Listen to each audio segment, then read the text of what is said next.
Hey, welcome back to the Real Estate Excellence Podcast with your host, Tracy Hayes. My guest today is one of the most respected agents in Northeast Florida. Her and her husband lead a top producing team with over a decade of experience, much like many of her co-Keller Williams team leads. I can see she runs her team a little differently. She was an education major, taught for 14 years before becoming in the real estate. Let's welcome Cherya Cavanaugh, the CEO of the Cavanaugh Team. Thank you so much, Tracy. Thank you. And first of all, let me just share that I have been so incredibly inspired by all of the people in our industry that you have hosted on this show. And I really appreciate what you've done for our industry. You've gone outside of the box and created this podcast. And I really enjoy when a new reel comes through and I get to just learn, not from other real estate agents, but other people in the industry, everything from inspectors to mortgage people, title people. And so thank you for creating this space for us to learn about each other, because we're kind of like little islands out there. It is, and you're making me blush a little bit. I really appreciate that comment, because there is a lot of work that is put in behind the scenes. I mean, this hour plus we'll sit here and chat is the easy part. Yes. of the production.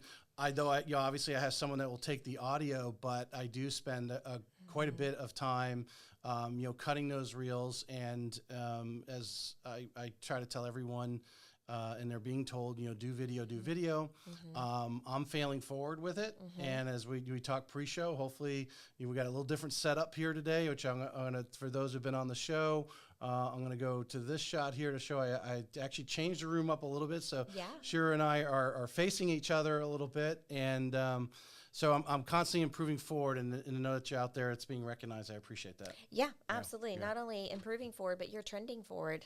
So love it. I like to think so. I'm making him blush again. This is great. We're going to we're definitely going to on these reels between. I kind of dropped the TikTok. I found it really wasn't going anywhere. Because everyone wants that 3 seconds of attractiveness, right? Yeah. That you're going to attract, and when you're just like shooting a reel of someone making a profound statement about real estate business or whatever, that's not really TikTok. It doesn't seem, I'm not doing it. I haven't learned enough there. But between Instagram and then every one of these reels are out there on YouTube. Yeah. So your customer goes, and whether they're searching you or maybe a real estate agent searching a subject. Matter of fact, Susan Hansen's video this morning, she was talking about, because she has investment property, giving tips on how to find quality renters. Yeah. That's already in less than an hour has got over 1,300 views, and so hopefully she'll get 2,000 or 3,000 views just today.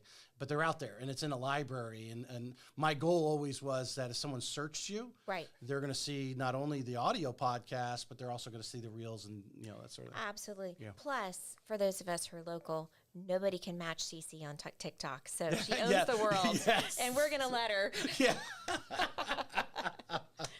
Oh, all right. As I kick off every show, tell us a little about where'd you grow up? Yeah, so both my husband Tom and I had the privilege of growing up in Ocala, Marion County, a beautiful part of Central Florida, horse country. I grew up on a horse farm. He grew up on a lake, and I'll start with an interesting fact about us. Go for it. We were in the same kindergarten class. Yep. So that's where we met. Tom will tell you that he's been chasing up my skirt ever since. Oh, is that? And we did not grow up together. We were in kindergarten, and both of our families moved to different areas of the county. Right. And we did not come back together until my senior year of college at University of Florida. Go Gators. And we met again through our moms, and our moms exchanged our phone numbers. We met again, and it's been a great journey. So where did he go to school? Also Marion County. We just went to two different I mean for college. Oh, Hard Knocks. Okay. All right. So he left the area, but then came back looking for you. Nope. He stayed in the area, just that it's a large area. Okay. But we were at two separate ends of the county. Oh, I see. And so I was in the north end, which is horse country. He was down by the villages, lake country, and grew up on a lake. and his background is in construction. Okay. So his dad was a profound leader in our community, owned Silver Springs Attractions, the springs there, and Tom built all of the water park and all of the slides. Oh, interesting. And so he came up through construction and had that background, so it was great. Yeah. Yeah. Okay, so you go to University of Florida. Yeah. You're an education major. Yeah. So your just thing was like, hey, I'm going to be a teacher for 30 years? Well, yeah, I was really running away from real estate. I grew up, my mom is a real estate, phenomenon in Marion County. She's awesome. She has been in real estate for over 40 years now. She's 70. Well, Mom, I won't tell your age, but she's in her 70s, and she's still doing transactions. Yeah. She was president of MLS. She's been on national committees. She's been to Washington, D.C. with RPAC, and she's just been a trendsetter. And so she got me into the business as soon as I got my driver's license and a beautiful camera on the same day. And I'm like, Mom, what's the camera for? I need you to go take pictures of all my listings. Okay. So she put me in business the day I got my driver's license, and I would travel to her listings, go take the photos, take them to Eckerd Drugs, dating myself, get them developed, do the express 1 hour, and bring them back to the office, tape them onto the Homes and Lands ad, and I would type on the typewriter the descriptions of the houses. Oh, yeah. So that dates me. And it's actually not as, you think about it, and really, it's really not actually that long ago. It's not. Thank you, Tracy. You're making me feel better. Thank you. So that was kind of my introduction into real estate. And so I worked with her, alongside of her, all through high school, part of college. And I'm just a very type A personality. So the chaos did not seem attractive to me. Right. Because real estate agents are all over the place for the most part. And my mom did it well, but it just wasn't something that I wanted to see myself doing. Isn't it one of those, it's one of those industries, there's a characteristic, I fall into that characteristic where there's something to do, we just dive in it and we do it and we figure it out on the way. Right. Where a lot of people want, hey, I got to know what's around the corner. Most real estate just open the door. Right. For sure. I could see where it's, some of the attention to detail, and especially that world where they're, today the technology kind of brings everything to your desk. Yes. There you're, No. I got to send these pictures off, and then it's going to be printed in the magazine, and then this house is going to sit. There's this, Yeah. It's such a longer process. But I grew up on a horse farm, grew up in an agricultural family, and loved that. And so I went to school, and I'm an agriculture education major. So my degree is in horticulture biology. Okay. And so that was just something that I really enjoyed, and I was able to teach high school kids. So I graduated, I was 23, teaching 18-year-old boys how to run a greenhouse. Yeah. That was super fun. Well, I was an education major as well, so I've done the student teaching and all that stuff. For some reason, I stepped right out and got into sales. In 23 years ago or 22 years ago, I did go as in between jobs. Say, let me go teach. Here in Florida, they were they'll hire you, and then you get your certification. I had my certification, but it had already been a decade I'd been out. But I realized quickly I don't have the patience, or as I've said on the show before, I'm always someone who's in your face is because they cared. That's how I grew up. Right. Today, if you're in someone's face, it's because they think you're trying to demean them. Right. They don't understand that you're giving them attention because you actually care. That's right. Yeah. Yeah. So I'm from coaching. People laugh at it. I'm more the Bobby Knight coach, so I don't fall. I don't have the fluff for today's. So to fast forward, so Tom and I, a few years later, we are a big family, and like I said, he was hired on with Del Webb Pulte in Ocala, next to where the Villages is, and he got promoted. They took our family out to California. So we moved across the country, 4 kids, a dog, and a cat. And we loved it. It was an incredible opportunity and Not experience. to California today, I would imagine. You know, I would tell you, we were surprised. We were surprised of what good people are there, regardless of what is promoted on the media. There's some really good people there, and we had the privilege to meet them, to work with them. And so we were in California for 7-8 years, in the prime of raising our kids, and had our 5th child while we were there. And then the market crashed. So here we go. What do? You come back home. Yeah. So 2009, 2010, Tom did, I think, 43 riffs with his company. A riff is reduction in force.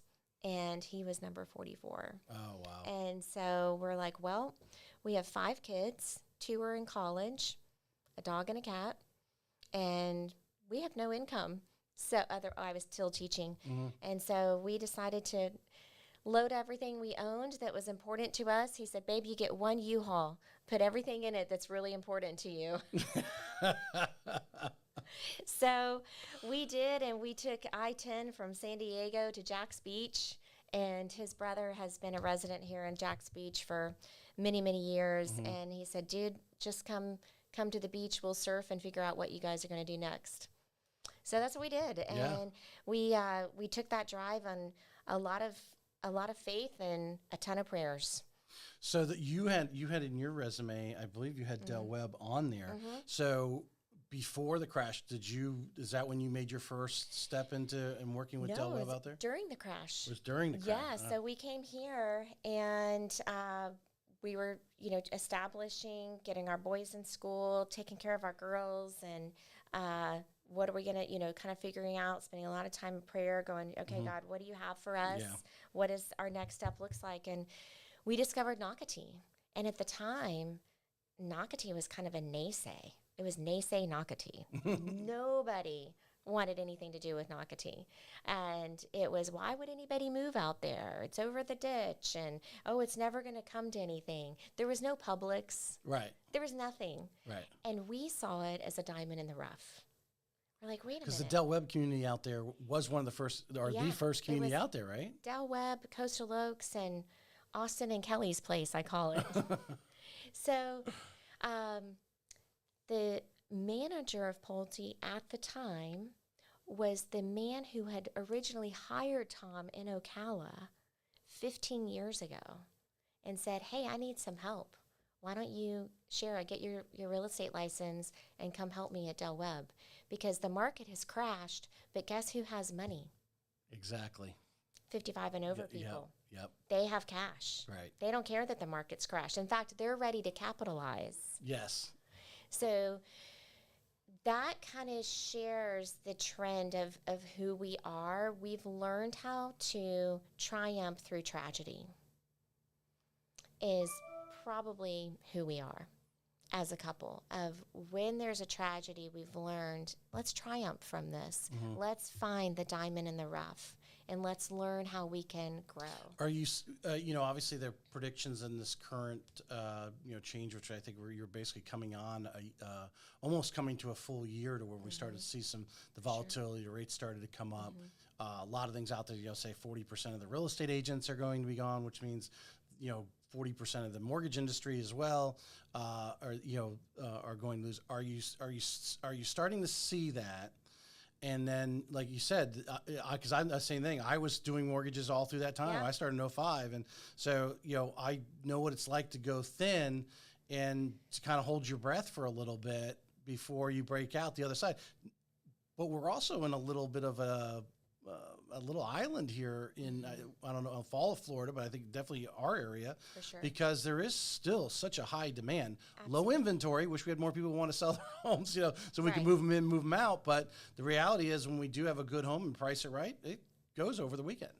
Absolutely. And so we are still seeing even the post-COVID community come to our area. Yes. So maybe they held it out through COVID and stuck it out in Ohio or California or New York, New Jersey, and now they're going, okay, we're back into life, and it's just not where we want to be. Yeah. It's not where we want to raise our family. Right. It's not the education that we want our kids to get. Or we've got the first family member came down during COVID. Yes. And they're like, yeah, you can work remote here. It's great. Taxes are lower. Our kids are out playing Yes. in the middle of March Right. outside in their shorts, as we were Yes. talking earlier. Yeah. And they're like, oh, okay, well, maybe I can join you. I was listening to something this morning. I don't know what, there was a discussion, but basically, where we're even, I think it was even before COVID. I haven't heard the numbers post-COVID. Even before COVID, we were getting nearly 1,000 people a day. It's the same. We were just at the SMC breakfast last Friday with our St. Johns County President of Chamber of Commerce and Eddie Creamer, Right. who is our, if you get your tax bill, you know who he is. And they gave some great stats, and it is still 1,000 people a day moving to Florida, 100 people a day moving to St. Johns County. Yeah. Still. Yep. Right now. So we are so incredibly fortunate that we do live in a bubble and we are able to still welcome people. Has it slowed down a bit? It has, but we're still steady. We are still, when you stay true to your systems and your processes, but mostly when you stay true to your commitment, then you're going to continue to be successful. Do you think really the only thing I think is slowing us down is the entry price point? Do you think it's because of the demand is high, and obviously the builders can say, well, we can charge this much more because people are paying for it. Right. That if, that price point in St. Johns County it would probably be $150 a day. If we had some entry level price point, but our affordable housing is obviously a challenge right now in the area, and then even in Jacksonville. To find decent housing, unless you're going to, renovate it or something, and then Right. that's not always great because everybody wants something all new and shiny. Right. Well, yeah, and that is still available too. Share with you an example. We just worked with this sweet newlywed couple. He's a JSO officer, and he works a beat, a little bit everywhere, and so they wanted to get out of apartment because the rental prices are crazy. Yeah. So we sat down with them and we did a consultation and, hey, this is how you can own. And he bought a brand new house in Yulee and more than willing to do a little bit of a drive. That's not a big deal. Yeah. That's a whole nother area that's about to explode, that whole For mess. sure. Now, pretty much I think you're going to see, right up to the Georgia line. Yes. If not beyond. It's kind of the last little hidden secret of Florida. Yes. So to speak. I think there's still some stuff on the West Coast, in some of those rural areas up in the corner of the Gulf, but definitely on the ocean side along 95. So as agents, if we're willing to open up our parameters a little bit and then bring our customers into those parameters, they're pretty willing to look at that as well. That brings up a great point. There's no doubt some of the agents need to start making some trips up to Nassau County, get familiar with what subdivisions are going in up there. I know Nassau County is working really hard. I think it was over a year, maybe a year and a half ago that they were at the SMC breakfast talking about the infrastructure they're putting in. That's right. That's another thing that we learned is, we all know St. Johns County school system is number 1. Nassau County is number 2 in the state.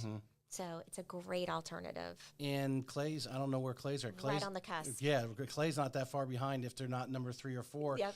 And when that expressway, the First Coast Expressway comes in, I mean, that's decades, that's 20 years of housing 100% going slightly west. We've been saying that all first quarter. Clay is on the cusp. Clay is on the cusp. So get ready. We're gearing up. I was fortunate enough to do a loan for a couple.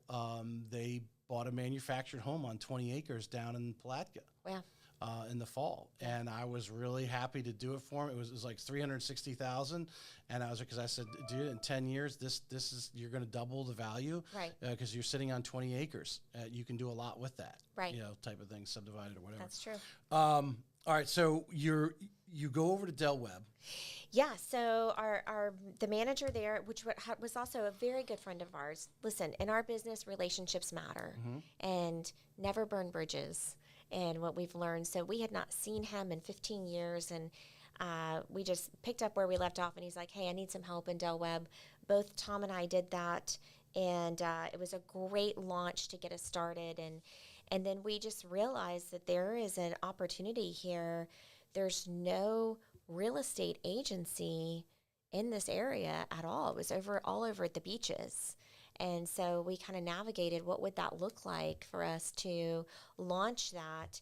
And we did. So we went out on our own and launched the Cavanaugh Team and opened up an office, helped with our brokerage at the time to open up an office there in Nocatee. And you do need to update your LinkedIn. You know that. Yes, you told me that. I did too. I went on there. I go, hold on a second. She's not there anymore. Yes, I got to update it. So it's been great to watch that grow. We've been so fortunate. I think we've sold about 1,500 homes in Northeast Florida over the past 10 years, wow. And it has just been an incredible blessing. Let's talk about the two different types of brokerages. Obviously, where you were at there, they put an office. I mean, you can't get a better location versus the virtual offices. In that particular situation, it's right in the honey spot of where growth was going to go on. It's still going on to a point, and even as transient as our area is, people moving in and out of Nocatee, that office is right there. What did you see by having that location office, as far as the walk-ins? I mean, did it pay off? 100%. Because obviously you're paying high rent. Definitely the walk-ins paid off. And, it's interesting because I collaborate with other agents across the country, across the nation, do a lot of masterminds, and a lot of them are in the virtual space. And I'm like the only cheerleader for, walk-ins, and it is important. And we are working on that. That is, one of the reasons why we joined Keller Williams is because they came to Tom and I and said, hey, we want a physical location in North St. Johns County. We don't have one. Would you guys lead the way? Right. In that? So it was an opportunity for us to come into ownership as well as launch a physical office. So you'll see our physical office here pretty soon. In North St. Johns County. Oh, I was going to say, I'm like, okay, what are you talking about? Yeah. Enlighten us. Where's it? Do we have a space already contracted? We are in negotiations. Okay, all right, so we'll keep it secret for now. Yep, so we did have a space that we had signed a lease on near Beach Walk, but it has not gotten off the ground. So that's the other, difficult part about St. Johns County is you have a little bit of resale space and then 5 miles of woods. And then a little bit of retail space. So it's kind of taken a little longer, but we're working on that, and we'll I know some really. excited. I was talking to another brokerage because they were looking to go, and I was pointing out all sorts of places, and especially as you go further out, I do believe Rivertown is still not even right. I mean, there's so much stuff going out and out towards Bartram High School and so forth. So, I mean, you're coming into Christina Welch's stomping grounds here a little bit. Well, have we had negotiations on this? No, I would never step on Christina's toes. I mean, she is just so dear to me and dear to my heart. So we do a lot of great collaboration together. And listen, nobody can rain on her parade, even if you tried. She is. I brag about her all the time on the show. Because I've obviously known her. Yes. So your initial, going to the brokerage, and if you want to mention them, that's up to you. I don't mention the other brokerage, but was the initial thing more the brokerage from a location thing, or why did you choose your brokerage before Keller Williams? Yeah. Why do we choose? It really was relationships. I'm going to just keep going back to relationships. Yeah. When I was at Del Webb, I had a couple of agents who would bring me customers. Kim Sandberg was probably the reason why I went to RE/MAX at the time. And she was just great and authentic and true to herself and high level of integrity. And so when I was looking for an office to join, I was like, I want to be with someone who does their business like that. I'd been in the real estate world for a long time.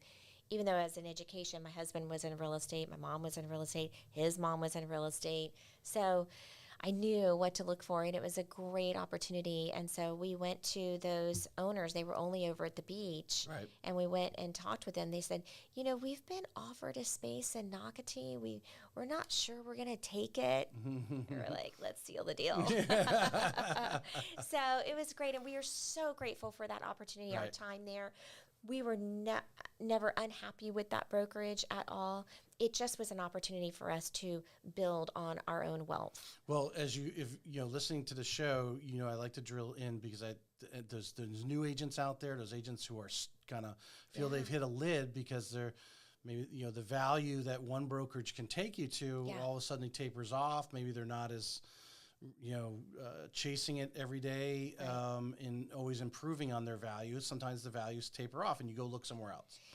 Yeah, we were not looking, but we had hit a ceiling. Yeah. We were at the top of our game. We were in the top 1%, really the top 0.5% of RE/MAX. I was in Adam Concho's CEO private mastermind. I mean, we had really hit the top of the ceiling where we were, but we realized we need something that can become passive income or something that we can build upon so that if we were to stop showing homes tomorrow, where could we continue to grow and to receive, an income? So how big is the Cavanaugh team at that time versus where you're at today? Yeah, we're about half of where we were at that time. Okay, so you lost some teammates when you made the... Yeah, there was a little bit of a separation, which was great. I'm always good. I'm always about a good cleansing.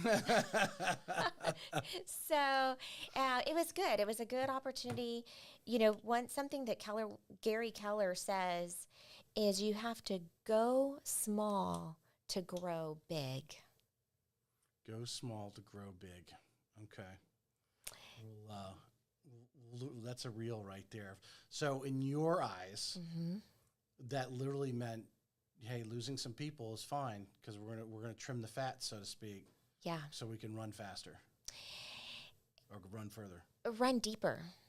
It was all about depth for us. And so it was good for us to scale down, to go small, so that we could really look into the depth of what we're providing for our customers.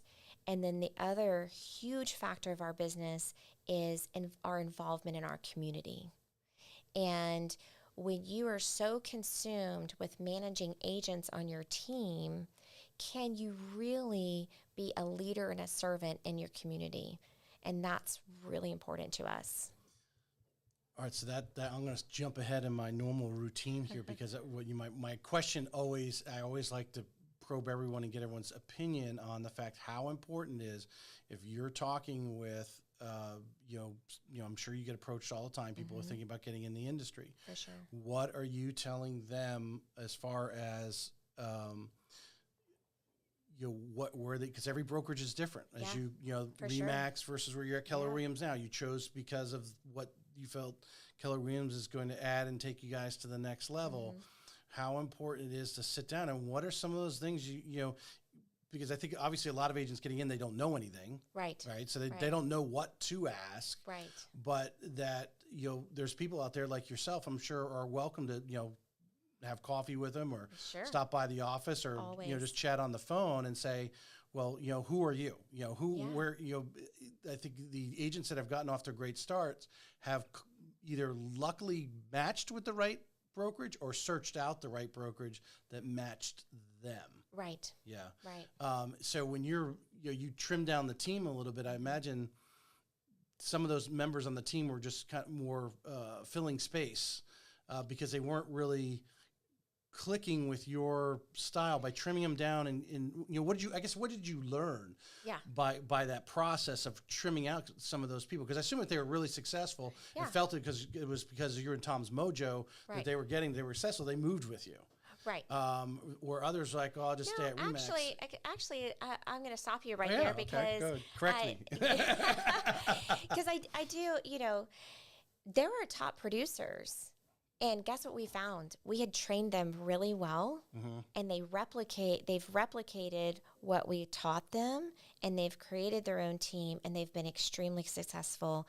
And Coco Chanel said, the biggest flattery is being duplicated. Oh yes, yes. You created other leaders. I mean, For you created other leaders. Absolutely. That's a true leader will create other leaders. Yes. So those people graduated to go out. But I mean, did you find though that there, like you said, you were getting big from the standpoint it was taking a lot of your energy away. Yeah, so at first we kind of hired people to fill in that void, and we realized, wait, this is not what we're looking for. We are not looking to be a 20 agent team. That is not who we are. We're so relational. I keep going back to this relationship piece because that's so important to us. We are so relational. We want to stay relational with our customers. And again, I keep going back. We're such servants and leaders in our community, and we wanted to make sure that we had that time and energy to be able to do what is really important to our heart and soul. All right, so I'm going to drill. I'm going to take this to one more step. Yeah. Because I think a lot of agents get in the business, at least initially, that they look up to you. They look up to Christina, Cece, and Sarah Rocco and so forth. I want to be like them. Yeah. But it takes another. Do you really want to be like them? Do you really want their, where their energy is going? It's, Christina, I think everyone, she succeeded and everyone looks up to her because they saw the grind that she put in. Yes. She was there in 2008 at the Watson on 210, trying to take walk-ins or whatever and handle it. And she trudged through it. Yeah. And then obviously joining Keller Williams and, I know early on, retention. Retention's a big thing if you're trying to grow a team. Yeah. And she slowly has mastered that with some, having really great people around her, and that inner core is growing. So it's not easy. It's not something that happens overnight where you see some of these people want to grow a team. I want to have 10 agents by the end of the year. That takes a lot. Yeah. Yeah. Be careful what you ask for. Exactly. Exactly. So, in your experience, and what are some of the I think it's important that we fail forward. Yeah. There's some things that you had to learn from. I mean, you learned from it, so that was the positive aspect of it. But obviously, doing it today, or if you were coaching someone else that was trying to start a team, what are some of the things that you guys, did early on that you're like, I would tell, don't do that. Yeah. I would say because we're trusting people and we have such a high level of integrity, we think that everyone is that way. Mm-hmm. And you kind of get burned sometimes with that. Our naivete. Yes, yes. And that's okay. I'd rather be that way than critical. But just protect yourself. And, I've been so fortunate to be a great colleague of the other leaders in our industry here, that we share contracts with each other. I probably didn't have a steadfast contract in place with my agents that protected us. And so it did hurt us when we did a bit of a transition. And, your people, their true colors come out. And so I would say, just have those parameters, those boundaries in place to protect yourself and to protect your business and all of your hard work, because we kind of just opened up our black book and like you said, we did the grind. I mean, when Tom and I started our business in 2012, just the two of us sold 62 homes, just ourselves. We were curled up in the fetal position at the end of the year and barely married. And we trudged through that and then hired on our first team person to help us so that we could stay married. And then we kept trudging through, like you were talking about Christina, and doing all the hard work. Persistent. Yes, yes. And brought on people, and then just opened up our business to them, but we didn't protect the hard work that we did. And that's okay, because like you said, it produced leaders, and it's great to have other leaders in this industry. None of us, if you're a top agent, you realize you can't have it all. Right. And nor do you want it all, because then it doesn't, allow you to leverage your energy and your passion for what's really important to you. And if we're honest with ourselves, what's really important to us is not opening doors on lock boxes. It's opening doors on personal development. That's what's really important to us. All right. So to you and Tom, but obviously you bred that into your team. Yeah. Especially these people that have spun off and started their own teams. How do you, because like I said, I've read a lot more books since I've been out of school than I ever did in school. Okay.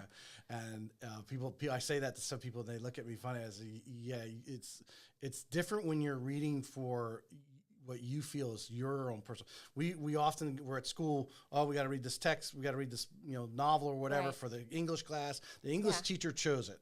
Right. Where if you choose the book yourself, it's on you. You're diving into that. And how did you coach? Because I imagine you probably had some people that wasn't natural to them, to kind of coach them up and encourage them, make them to a point where they wanted to do it.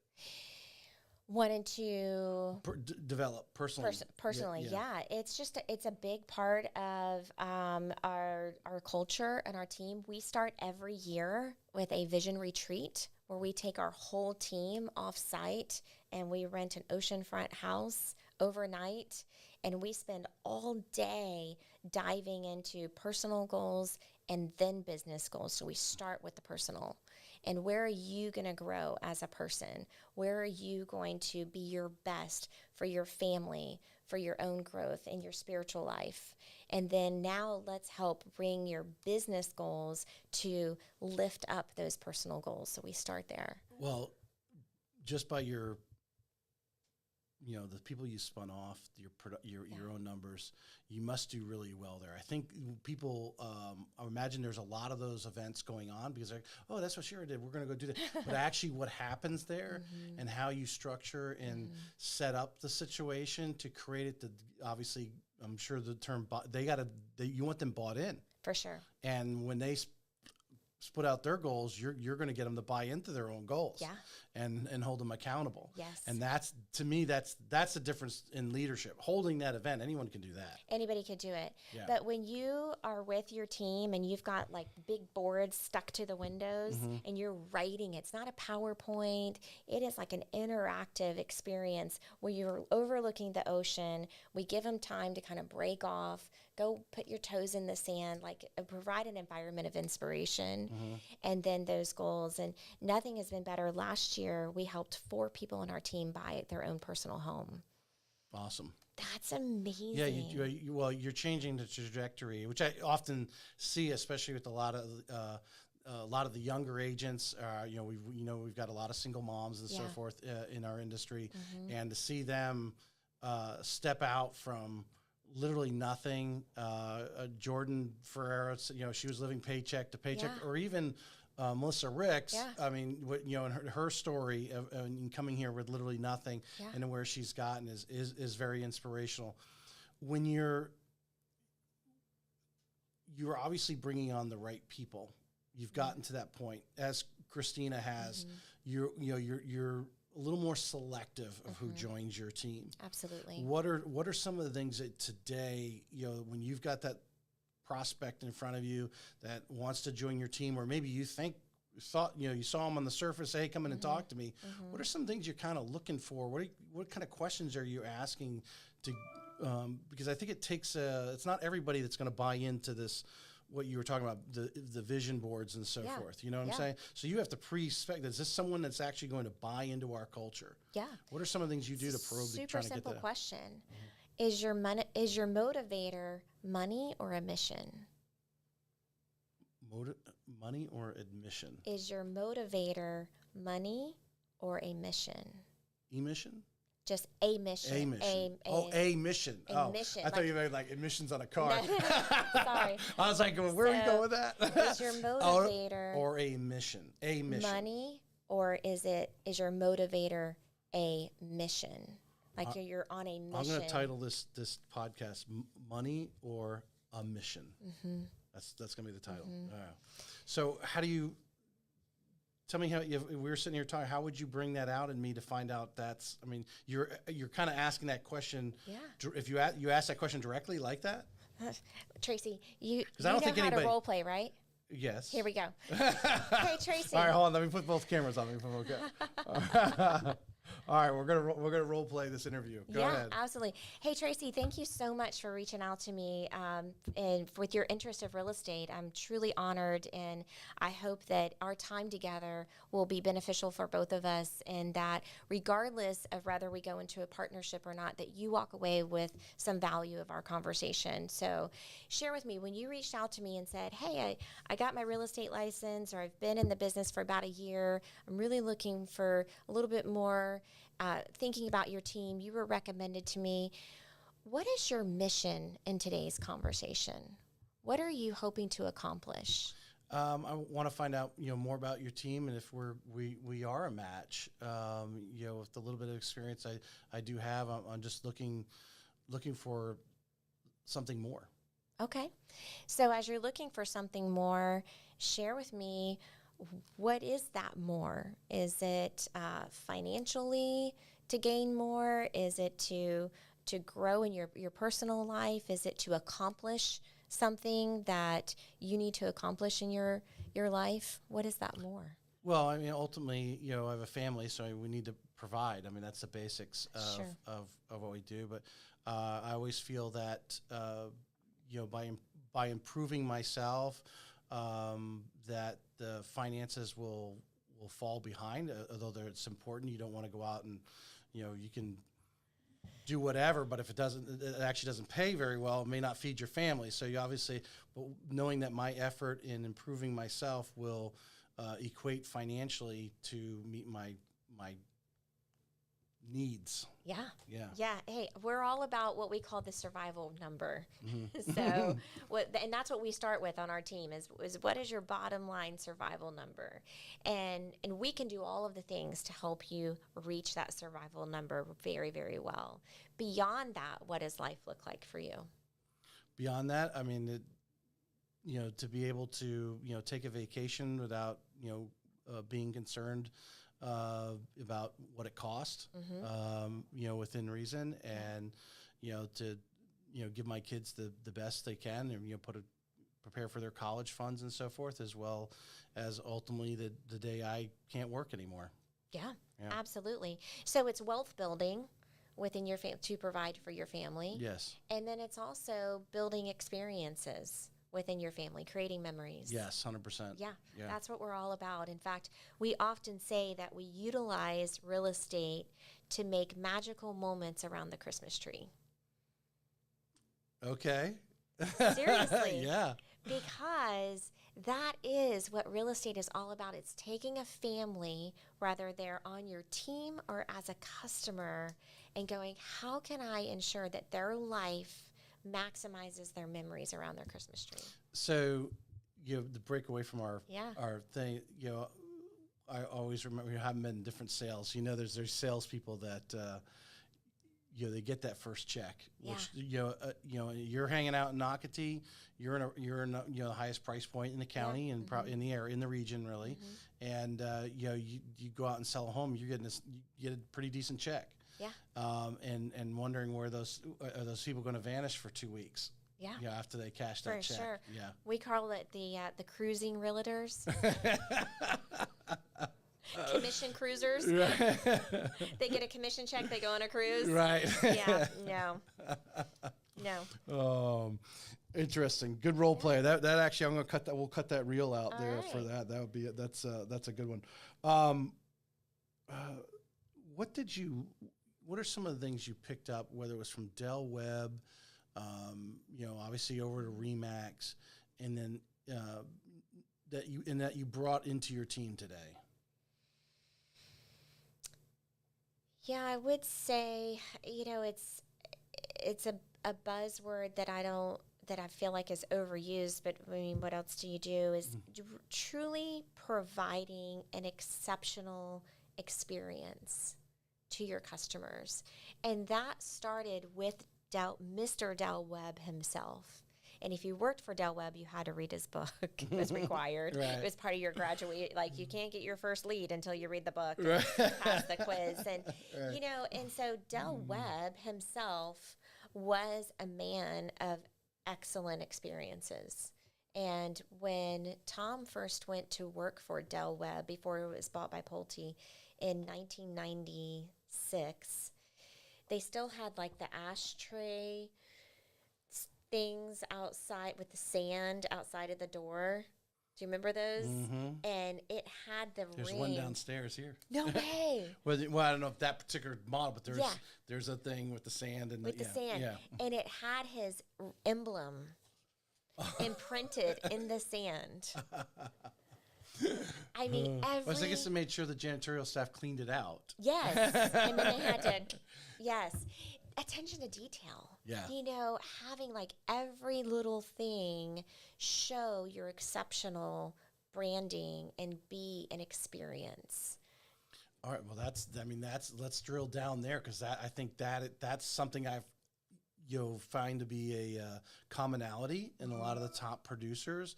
There's the whether it's doing different events or their past clients, because we always ask, what are you doing to stay top of mind? Yeah. You mentioned you worked really hard. That first year you had 62 sales, but you kind of got I read you were telling me was you kind of got away from like following up on those people and really cultivating them Yes. for their referrals and so forth, or future buys or whatever.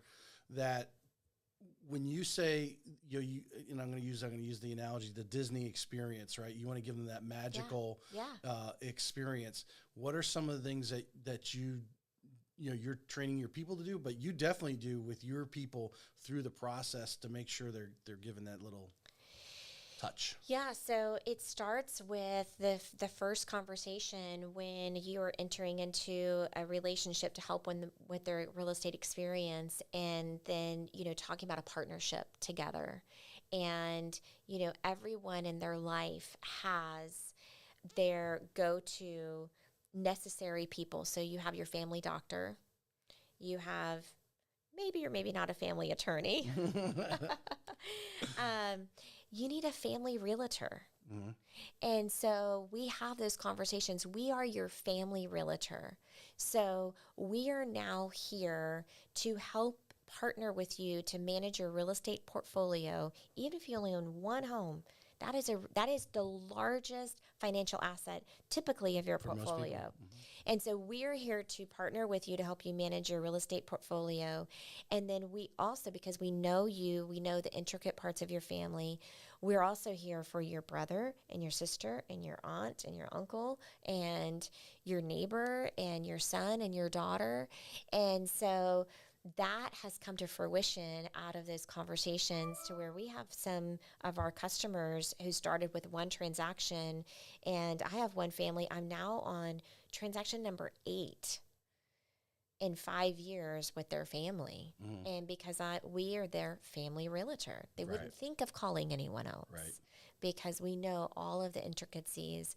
And so sometimes that means just a phone call in the middle of the week on Tuesday at 2:00 going, hey, Joanne, how's your daughter doing? Right. I know she was struggling a little bit with some mental health. Is there anything that I could do? Could I drop off something to her? Mm-hmm. And you get really personal with people when they ride in your car for a long time.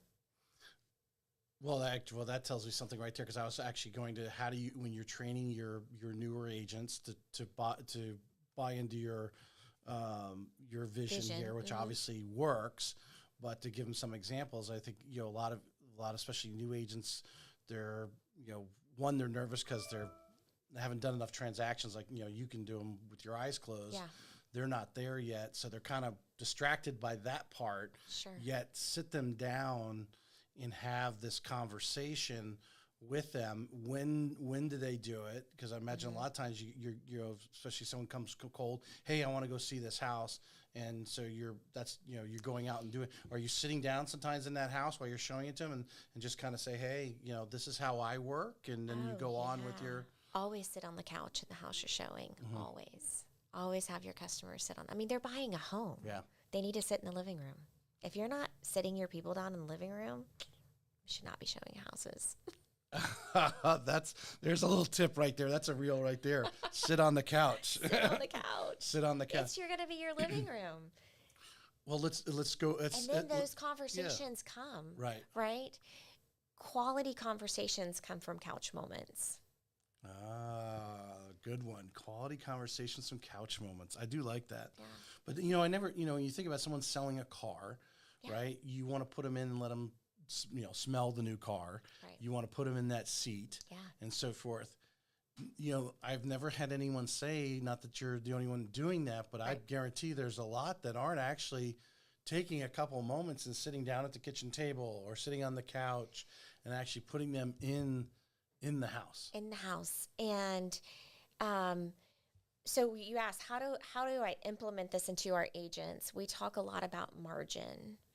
And I'm kind of against the grain. I'm not a big fan of time blocking because I feel that it steals your margin.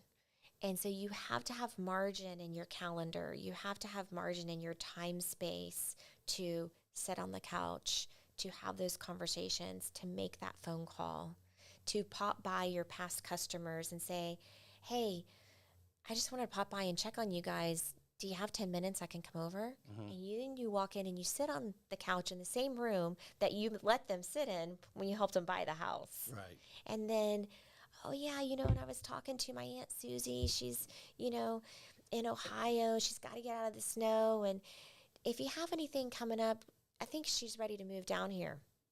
You just doubled your business. Right. By taking that little bit of time and talking about, I think the rush is, like I said, to show them the house. Do you like it or not? Move on to the next one instead of taking that couple of minutes, especially because I imagine before you even sat on the couch, you've already had the conversations, their needs and wants and so forth. Sure. So you're not even showing this house unless it was something that would possibly match what they're actually desiring there. So you're there. Now it's time to close the sale, right? Sitting them on the couch for a few minutes and let them reflect on what they just saw. Because would you agree? Well, not that a lot of people aren't looking online; they're looking at pictures, but a lot of times they'll whip through the house. Yeah. And I oftentimes think they whip through the neighborhoods too, and not realizing, some of the things that are around them or not around them and so forth. And then if they move in there, then they may have buyer's remorse, or they may say, "Oh, the Publix is that close? That's great. I didn't even realize that." Or I can't buy this house because the glare coming in from the transom window is going onto the television. It's not going to work. All right. So now this is on your website of your team structure, and there might be other people that are just not on the website. But you have a couple designated supports people, Selena and Rebecca, there. You have your listing agent, Carrie. Kari, I'm sorry. And then you have Paul, Clyde, Karen, and Liam are your designated buyer's agent. One of the challenges, I think every real estate agent, and I go back to Sadie and Luke, Newcomer Group, wonderful. They do their business.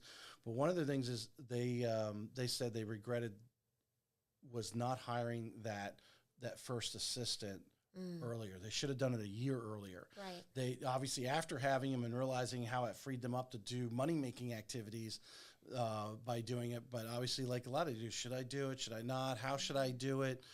What if you're again coaching, agents on who want to set themselves up for teams or even just grow individually as a solo agent, right? That are producing. How do you at what point are you recommending that, hey, you need to have your own assistant, or you need to have an assistant share with somebody because you're getting too busy? This back office stuff is taking too much of your time. Yeah, absolutely. So as soon as you make your first commission check, hire an assistant. The first one. Full time. No, not just full time, but there's enough in our industry. There's enough people who you can hire as a third party that may not be your assistant, but can help you with your contract management. And, it's roughly $300 per contract. Find that person. Because in the real estate industry, we wear so many hats, and you cannot be good at wearing all of them. So unless you want your hat to be crooked, you need to find somebody who wears that hat better than you. And that is key right off the bat. So if you're really good at having conversational couch moments, you are not really good at contract management, I can promise you.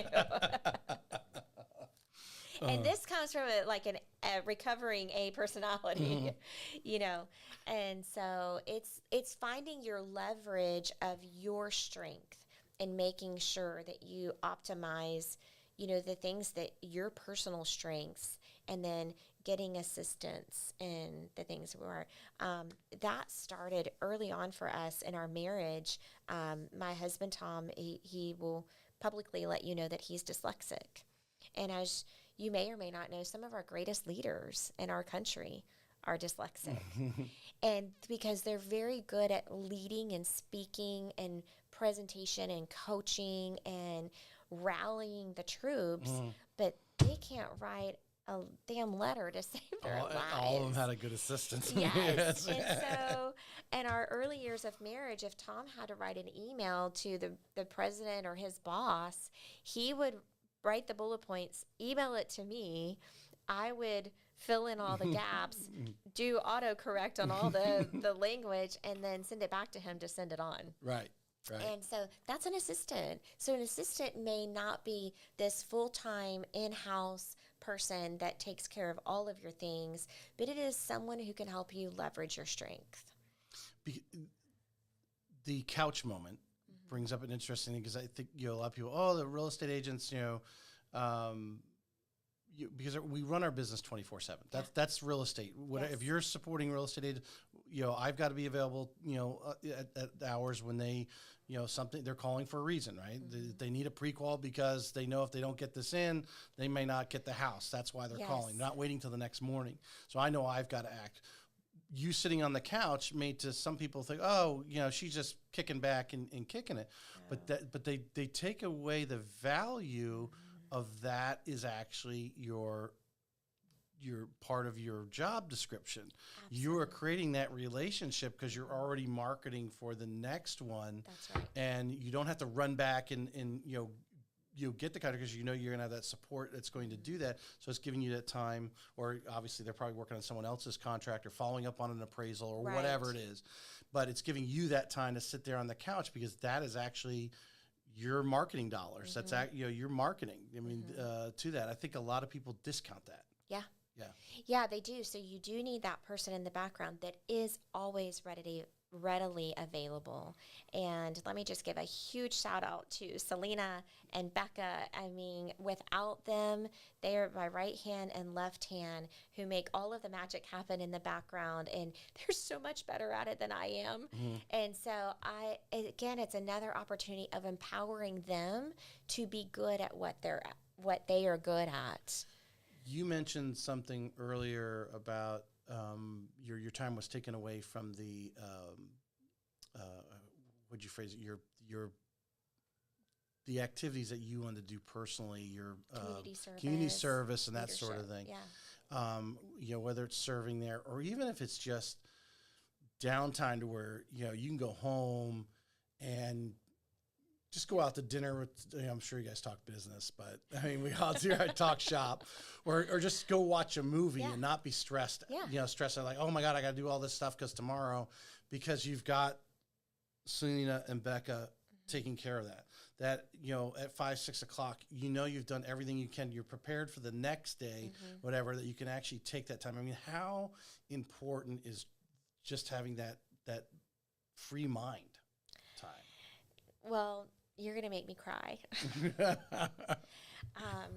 because I'm ashamed to say it took 8 to 10 years to realize how important that is.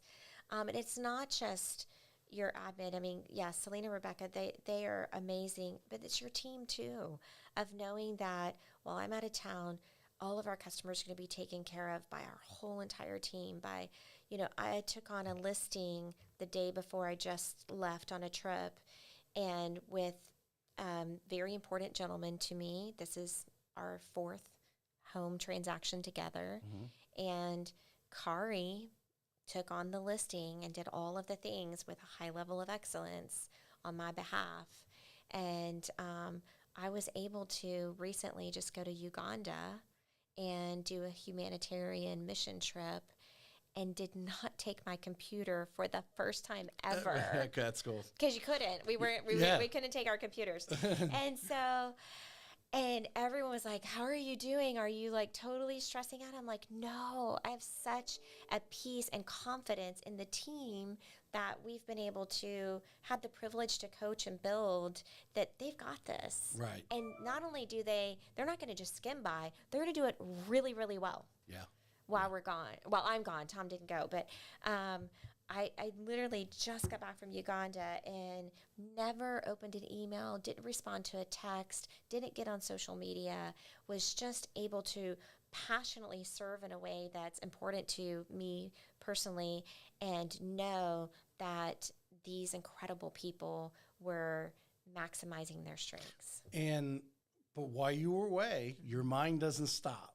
No. And you probably came back with some new adjusted goals or new processes that you thought you could improve that you've been probably putting off for a while, that's because you didn't have time to think through them. Right. But now you actually took the time, because you shut all the other stuff off, to refresh yourself coming back. 100%. Yeah. And that's the margin that we're talking about, right? Is you have to have that margin, and not just small marginal moments, but large marginal moments, so that you can become creative, and so that your vision can flow freely. And then you come back and, hey. Well, I mean, if you were lucky enough to sit there and have couch appointments, or what'd you call them, couch conversations, where you were doing 2 or 3 of those a day, you'd be worn out. Oh, for sure. And over time, so you have to step out a little while and let your brain catch up. I always think it's like the returning the book to the library. Yes. It doesn't get on the shelf right away. It takes, a day or so before the librarian gets it back on the shelf where it should be. Yeah. And I really think my mind works in a simplistic way that way. And you need to take that time. Why we sleep is one of those times that's being done. Absolutely. But being able to just go out and be occupied by something else, but your mind is going, thinking of, oh yeah, I need to think through that. And you're multitasking. That's the word. You're multitasking. Your brain's doing one thing while you're physically doing something else. Right. All right. So are you actively recruiting right now, or what is the Cavanaugh team? Yeah. So we never turn down a coffee conversation ever, because you never know what's right around the corner. And so we always really enjoy getting to know people face to face and having a conversation similar to our little role play. And so that maybe that if we're not the right fit, we can help guide you to another area. So something that me and Christina and Cece and Sarah, we share resumes, and this person didn't work out for us, but maybe it'll work out for your team or structure. Right. We do that a lot. And or maybe we just kind of give you some honest truths about what real estate life is like, and that maybe you didn't realize. And we have those raw conversations. And so, but to answer your question, we are not actively searching for new agents, because as you and I talked about, we're still looking for that stabilization in our market. And so we want to make sure that we don't overpromise financial security to someone who joins our team that we can't produce right now. It's really important to us. We have a single dad on our team. We have a single bachelor on our team. We have a married couple. Paul and Kari are married. We're the only source of income. Right. So for us to provide stability and income to our team is really, really important to us.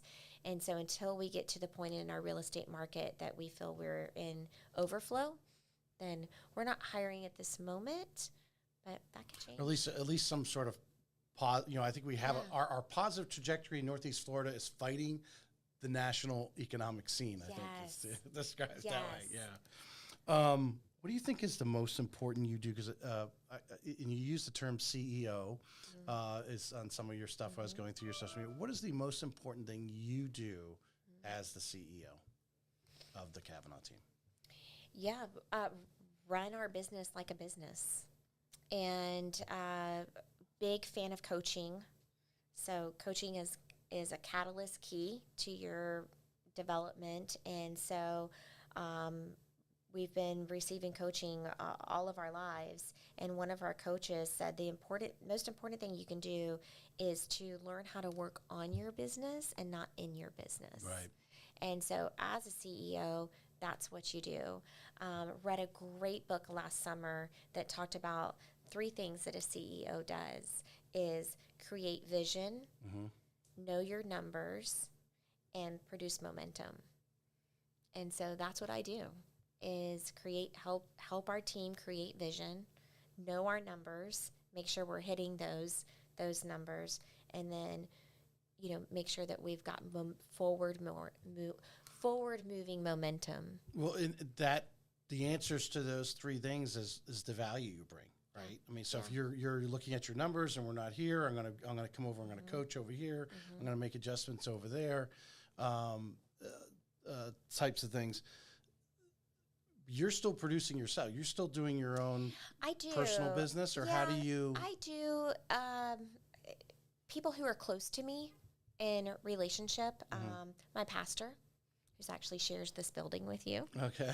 When he calls me and says, "Hey, Cherya, we need to move to St. Johns County," I personally want to work with them. Right. And it's not. So I never work with someone to take away from my team. It is someone who I just have a very personal relationship. But even my neighbors on both sides of me, they just helped their moms move here, and I gave that out to my team. Right. Like, hey, right. Karen is going to take great care of your mom. She's awesome, trained well. But if it's someone that is personable to my life, then that's all that I work with. And Tom's not in production at all. You gave me the 3 parts of your CEO qualities. What was vision? Give me the 3 again. Vision, numbers, momentum.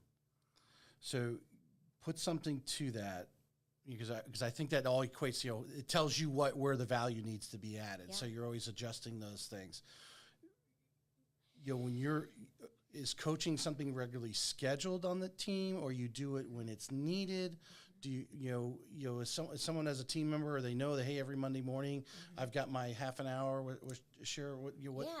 Yeah. So first of all, both Tom and I are regularly coached, so we receive coaching, and then yes, our team we do a little bit of team training on our Tuesday morning meetings. We meet every Tuesday morning like clockwork, and then we'll do some off coaching moments. Typically Thursdays we meet for lunch, and so, like, we just did a lunch and learn, and talked about the fence riders that are happening in our industry right now. What'd you call fence riders? Fence riders. People are riding the fence in the industry. Oh, riding the fence riders. Yes. Okay, I was thinking something totally different. Yeah. Yes, the fence riders. Yeah. Did you put something out on social media about that? Someone put something out about?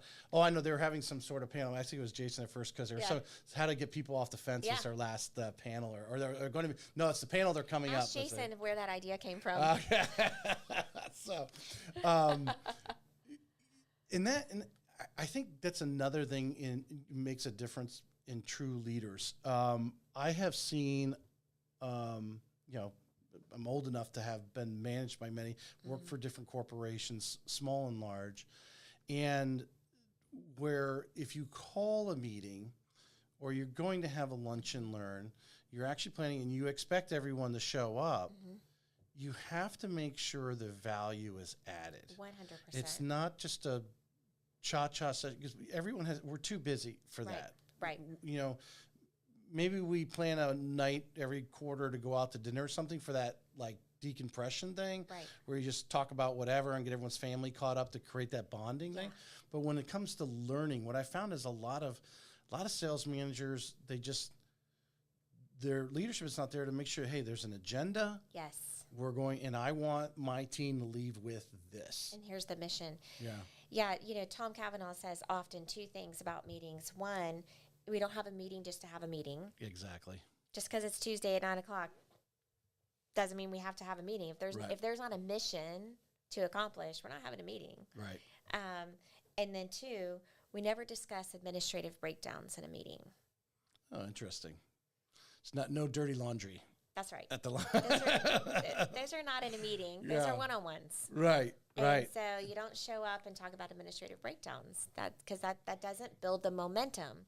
that we talked about? Oh man, this is value. This is huge. You just tapped on something very huge, and I think hopefully those are listening, or I will cut this out as a real. Because oftentimes you have that sales meeting, and what's the first thing they want to do is air the dirty laundry. Right.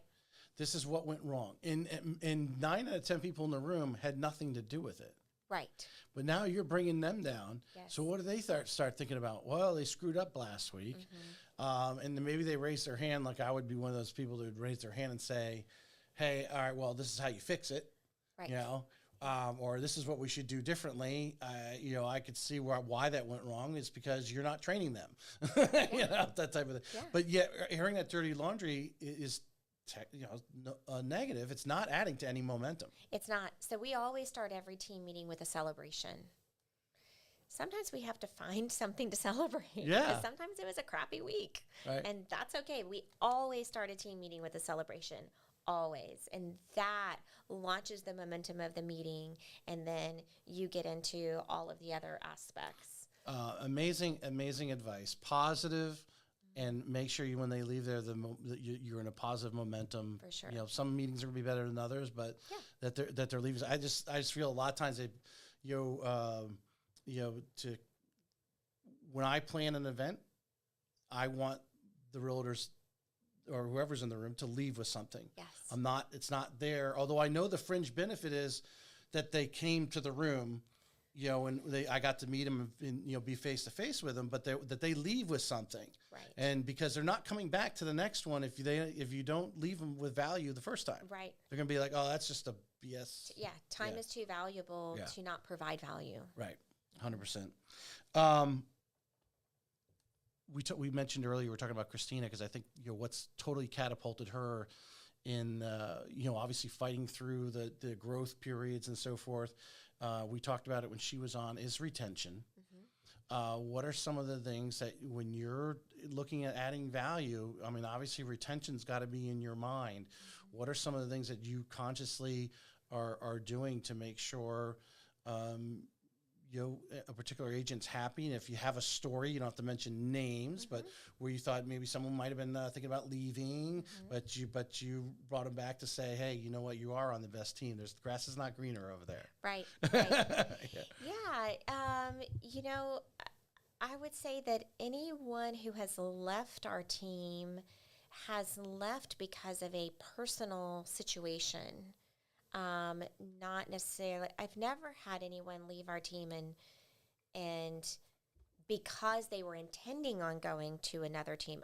I've had someone who we've let go and then ended up on another team, but no one has ever said, I'm leaving you and leaving here because I'm going to go here and do this. I've had people get married, or they moved, or their husband got a promotion, they didn't need to work anymore, or all kinds of things, but it's They didn't want to do real estate as a hobby? Right, exactly. Or a family member got sick and they needed to take care of them. And so talking about retention is, I think it goes back to that vision, is we create that vision in the beginning of the year, and we really, really focus in on and hold them accountable and help them achieve those personal goals. And when you're helping people achieve their personal goals by utilizing your business as the catalyst to achieve those goals, why would you go anywhere else? Right. I can read that through you is because you figured out the value add. I always bring it back down there because it was Sarah Rocco who says that when they no longer see that you're adding value to them, they're gone. Right. And you have obviously figured that out early, and are always working on how you can add value consistently to them. Yeah. It seems based on the pictures on your website there that you have a fairly mature team. Didn't look like there was too many as far as the salespeople. Didn't look like there were any 25-year-olds on your team. We have Liam. Liam's at, okay. He's 25. Liam, you look more mature than that. But my initial observation, looking at the pictures, so it looks like most of them have. I mean, what's the least experienced person you have? Well, that right now it would be Liam. Yeah. Yeah. And he's been, what's his? Yeah. So Liam's great. He year? came from us. He was University of Florida graduate. Go Gators. That's probably why I hired him. No, I hired Liam. You know what he said to me in the interview? This was amazing. I said, Liam, tell me one of your best attributes about yourself. And he said, I'm really good with forward-facing conversations. A 25-year-old said that. Well, he picked up something. Maybe he was reading one of those books. I was like, you're hired. I don't care what else you can do. If you can have a forward-facing conversation at 25 years old, that is profound. Yeah. That is profound. Yeah. So because he was quite inexperienced, he didn't have his real estate license yet. He was our marketing director. He has a degree in communications and journalism. He worked for ESPN Collegiate at University of Florida. Yeah. So he did our marketing for about a year and a half while he got his license. So one of his personal goals was to get his real estate license. So we helped him leverage working, getting paycheck, and getting his license all within that first year and a half while providing that. So in January, he just launched into being a buyer's agent full-time. Okay. And so he's out in the field and working with leads and doing a great job and launching his own career. So well, my question was from the mature team of what are you training on? So obviously recently you were talking about getting people off the fence.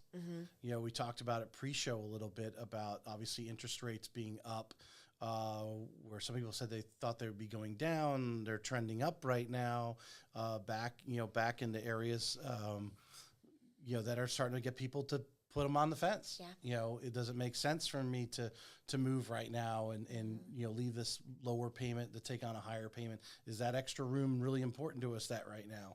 That type of thing, or the location type thing. It's interesting that I have clients right now that, again, I think if I'm able to get them to move forward on this next house, this will be maybe our 6th or 7th one together. So again, relationship, they trust me. They know my expertise. And they are considering selling a home in Nocatee to move to E-Town to a villa for low maintenance. They're both ready to retire in the next year. But by selling their home that they got 3% and now going to 6%, is that really worth it? So we had to sit down and do this whole picture scenario, like spreadsheet of going, okay, your home here has this equity that is phenomenal. Right. But also has this maintenance. And how much is that costing you a month? How much is that not only costing you now, but the home is now 7 years old. Right. So if you wait 3 more years to sell it, guess what else you're going to be doing? Adding a roof. Are you budgeting for that? I swear, are they making these roofs out of tissue paper? Because I swear to God. And you're going to change the countertops because you got the brown granite, and you're going to have to change the carpet. And so let's start adding that into your existing monthly payment.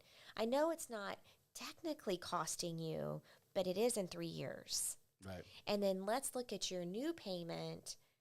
With a larger down payment, because you sold the home, you're going to take the equity over. Exactly. How much you're actually really going to borrow. Right. Yeah. So we're having to take the people that are sitting on the fence and show them the whole pasture. Oh, yeah. Both sides. Early when I first, got in the business in 2005, Quicken was a refi shop, and that's all we were doing. Sure. And, the thing was, and of course, at that time, you had all these crazy loans where they would allow these people to go cash out to 100% of the value of their home and so forth. And that's what you did. You structured, if you what you're paying now for all these credit cards, here's all your expenses. Now we're gonna pay off that $50,000, and now it's gonna free up cash. Now of course people just went out and ran up their credit cards again, but and then their values dropped. Or bought a car. Yeah. I could tell you some stories there. A lot of cash out to pay off. It was unfortunately. I think a lot of it was beat the Joneses. They got in that house good. The equity grew so fast, and then they're like, "Well, we got to get a new car. We got to, we're not going to drive this, small SUV. We got to get a Suburban Build a pool. Or the Cadillac Escalade or whatever. Yeah, put a pool in, whatever. Yeah, those types of things." How important in the team? We talked a little bit earlier about the virtual office versus coming into the office. how important, especially with newer agents, someone's been doing it for 5-6 years. They've got their business. Maybe they're just living off referrals. They could, they can have their virtual assistant or transaction coordinator back at the office. They don't necessarily need to come in. Yeah. But the newer agents, to show up every day like they are on a 9 to 5 job and show up at 9 o'clock. And how important is that? And I mean, do you recommend that to your team? Do some of your more senior agents, or will we catch them in the office in the morning when they're taking care of some admin stuff or making phone calls? Camaraderie is the best catalyst for production. So camaraderie is the best catalyst for production, because when you get the energy in the room with everyone involved on the same mission, then that catapults a production mindset. And so whether you're on the team 5 minutes or 5 years, we are very strong proponents of an office environment. Mm-hmm. And so knowing that you're not going to spend every day all day there, but we do have two days a week we are face to face for sure. And then typically several times throughout Probably the not week. necessarily for the whole day, but morning 2 or 3 hours. Yeah. Yep. Yeah. 2 or 3 hours we are face to face together. And then, our mainstays, Selena's typically always in the office. I'm in the office as much as I can and want to be there so that, the door is open and you can pop in. Hey, I have a quick question, or gosh, I just had this situation. How should I approach this? Or, my buyers were about to move forward, but they pulled back. And, so just being available. Well, I mean, the importance of that story you just told us about the people moving to E-Town, you have to share that with your team, because most of them have not run. I think, and I see this in the mortgage world as well. Obviously, my first 12 years was in a call center type environment. Now, granted, I did start working at home in 2008, so really it was probably the first 3 years.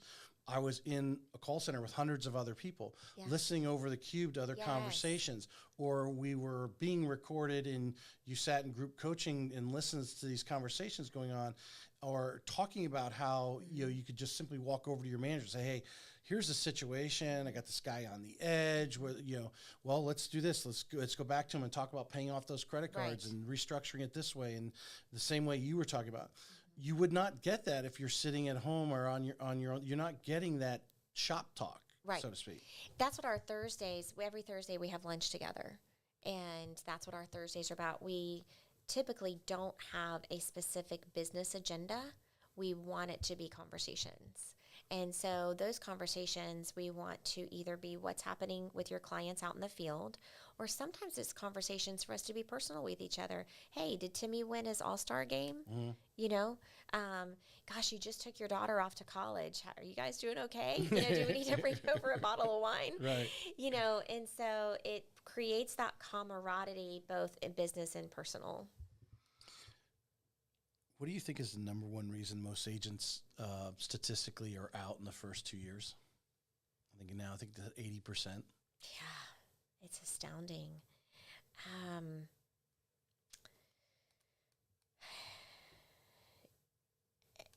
It's so hard for me to answer that question, I think, because I'm such a over-accomplisher. I can't imagine. Over-accomplisher. Yes.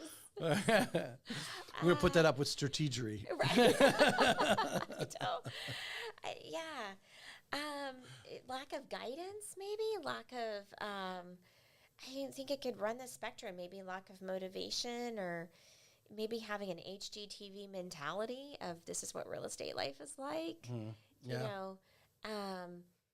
Probably not believing that your real estate business is a business and treating it like a business. Because you're taking that couch conversation and not realizing, it's a conversation, but it's business. It's business. It's part of the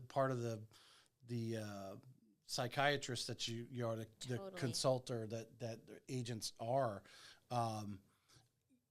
From what I can see in my studies, and why I asked the question is to bring up how important is, if you're looking to get into real estate agent, be a real estate agent, or maybe started and you're in it at 6 months and you're kind of lost because you went with a virtual thing and there's no office and you're kind of lost, that you need to reach out to someone like yourself, or Christine, or some of these agents that are doing it and been doing it for a little bit, and sit down and say, hey, here's my personality. Because the thing is now, which it's always been there, but people are coming to discover, is you got to find out what you like to do. Right. You may I like showing houses and stuff like that, but obviously you have to prospect, which is 90% of our jobs. And what is it you like to do? So when you're working, you're coaching your team, and I know you're getting that kind of coaching yourself. How are you helping them find that go-to? Yeah, so you just have to make, a lot of people, you'll hear most people will say, I got into real estate because of the flexibility. Yeah. Flexibility. The free time. Flexibility is your enemy. Yes. So the sooner you learn that, the better. And if you are getting your nails done at 3 o'clock on Tuesday, you're not running your business the right way. And or if you're at the beach at 10 o'clock on Friday, you're not running your business the right way. So you've got to be intentional about every moment, and also be intentional about every movement. And what I say by movement is an intentionality. Like if you are with your customers and you go to lunch, you scope out the room, just like you did today with this podcast. You determine, where's the best view for my customer? Where am I bringing in the subliminal, decision-making moments? And so couch conversation, same thing. You're sitting them in the best place. And so being intentional about your day and every moment of your day is the catalyst of making sure that you're successful. I've brought it up several times on different shows that where there should be a panel of top real estate agents. Tell Jason. Well, no, not one of those panels. Jason's paneled out. Well, I don't understand. I told him, I said, dude, why do you keep doing these things? You're killing us. Okay. But anyway, Yes. because Britt Landmark, she says panels are overdone, and I totally agree. Yeah. I have my. You want to go? You want to hear my little rant about panels? Here's my challenge, and I talked with Austin Prick about this. Yes. Is oftentimes the subject is very narrow, not narrow. It's very broad, and no one is prepared. And the reason is because you're inviting top talent in, hoping that people will follow the top talent in. But when you don't have that goal that we talked about earlier, after you do a couple of them, people realize this is just a shoot the bull session, and they don't come to the third one. But if you actually have them come in prepared with, you're going to talk about this and you're going to talk about that. So again, the people who are watching that panel actually leave with something other than the fact they were in the room with some top producing agents. Right. Yes, that's my pet peeve. It's the value add. Value for add, sure. yes. Which is why you're the trendsetter in this podcast, Tracy. Thank you. All right, that's enough of that.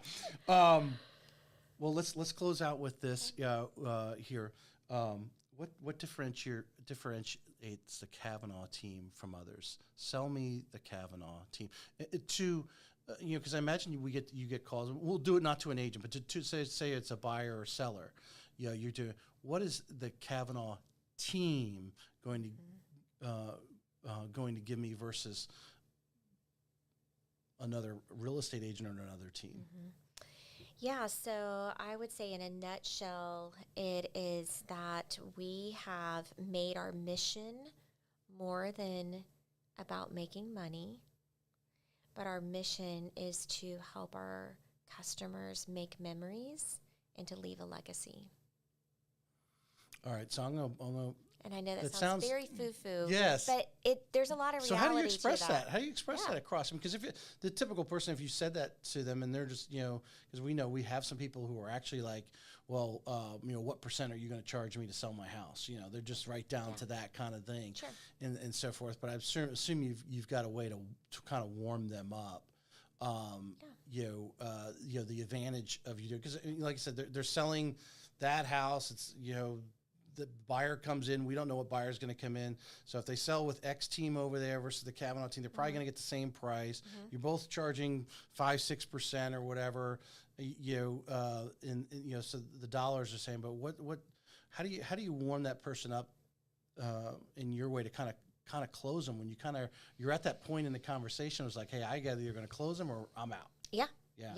I mean, 30 plus years of negotiating in real estate is pretty profound to have that ball in your court. And so if you're a numbers person and you're looking for that top dollar, then that's where our extensive expertise, and that's the leaving the legacy, is we are very big proponents of helping you get to the best bottom line you can on that Alta, because it's the generations in your family that it's important to. It's important to you, but it's important to the other generations in your family. And so, again, helping them see that bigger picture. And because of our 30 plus years of real estate experience and expertise, then we can negotiate on that on your behalf to make sure that that is the mission that's there. I like it. Yeah, that was better than the first statement. The first statement you can put on your website. For sure. That one you would say live to someone. Yeah. No, for sure. 100% when you go for a close. Yeah. No, I like that. That was the answer I was looking for. Yeah, great. All right, I'm gonna finish up. You have some any notes or anything that you want to say about the team or anything? While we got on there, I think we covered a lot. We're at an hour and a half actually. Yeah. It goes by very quick. Yes, it does. So my last formality question I put on every episode: is it more important who you know or what you know, and why? Say again. Who you know or what you know, and why? Definitely who you know. Why?